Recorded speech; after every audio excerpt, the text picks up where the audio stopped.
You may have heard this expression used of people you know.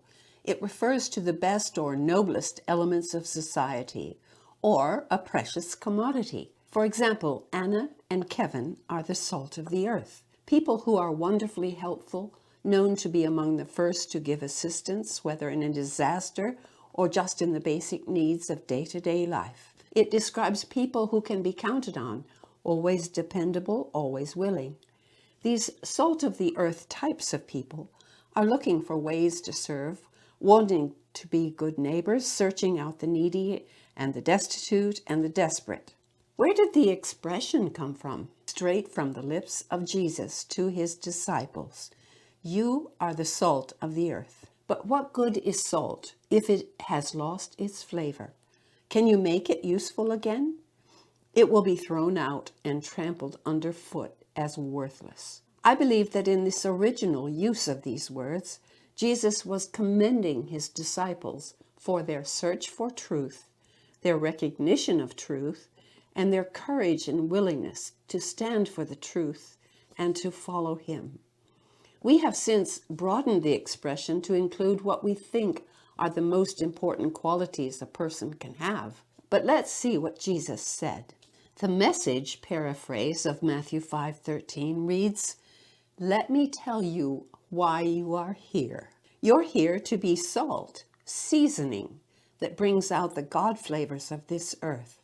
If you lose your saltiness, how will people taste godliness? You've lost your usefulness and will end up in the garbage." We notice from what Jesus said that 1, being the salt of the earth is not impossible, far from it, and 2, being salt is not optional. Jesus said, "You are the salt of the earth," as long as you continue in Christian obedience. What is it about salt that is so important?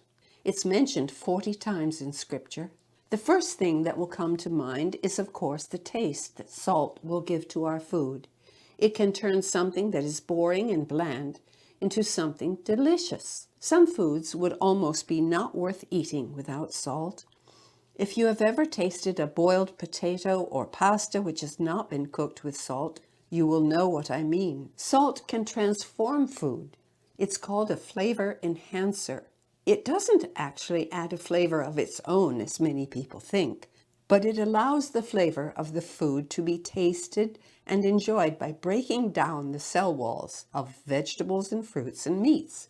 Salt draws out flavors in food that otherwise might be hidden. It enhances food. Could this be what we are to do in our role as salt? As his creation, we are to enhance the beauty of the world around us. Our role is to model what Jesus taught us and to lift up and bring out the good qualities of others. It's our duty and responsibility to point them to what Jesus taught and to his Father. It's our responsibility to bring out the best in people, to function as an agent of God's love. As salt adds wonderful flavor to food, our presence as salt in our society can add wonderful meaning and purpose to the lives of others. Many have said to us that hearing about the gospel of the kingdom has made a huge difference in their lives, that it is in fact life-changing. We should all know from history that salt is a preservative. Prior to refrigeration, meats could be kept from going bad by the use of salt. So too with fruits and vegetables by pickling them. Salt is also a valuable and essential mineral, and it has medicinal properties as well. Salt sustains life. It prevents decay. On a parallel note, as salt, we can perhaps prevent decay in the sense of corruption. Salt signifies faithfulness. Likewise, Jesus represents salt. He preserves life, he sustains life, and is faithful to his promises to us. The value of salt in the ancient world was enormous. There was a time when Roman soldiers received their wages in salt. The Greeks considered salt to be divine. All offerings and sacrifices under the Mosaic law were required to contain salt. I found that the word salary actually comes from salt money. This helps us understand the expression, a man worth his salt. What is it, again, about salt that makes it so important? In biblical times, friendship and loyalty were sealed with salt. In both Islam and Judaism, salt was used to seal a bargain. Why? It symbolized a long-lasting friendship, possibly because salt does not change. You know precisely what amount you need in cooking. It's 100% reliable and behaves exactly the same way all the time. Because of this, it became a symbol of friendship and loyalty and a symbol of God's unending love for us. Psalm 136 says his love endures forever. Salt indicates permanence, loyalty, durability, fidelity, usefulness, value, and purification. I was very surprised to learn that the Bible speaks of a salt covenant. This is intriguing because a covenant alerts us to the fact that there is a promise involved. In Leviticus, the Mosaic Law teaches that the free will offering of people came with salt. Salt was always part of these free will offerings to show that they represented a covenant, a promise. Aside from the fact that salt was a symbol of a covenant, this mineral was often an important part of the offering because it was an expensive and highly valued mineral. Salt was hard to come by. You could not simply go to a store and buy it. And generally, God uses valuable things to signify his promises. Since salt is used as a preservative, it's instrumental for making things last longer. So, covenant of salt simply means that the covenant is perpetual and not to be broken, just as salt preserves and prevents decay.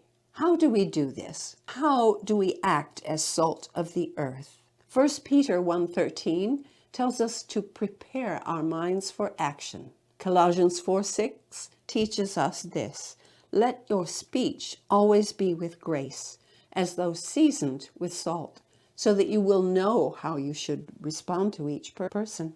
By the way, have you noticed that we don't just dump salt in one place? That would not be a good idea. Much better is to scatter it, as our salt shakers do, and as I believe God does with us.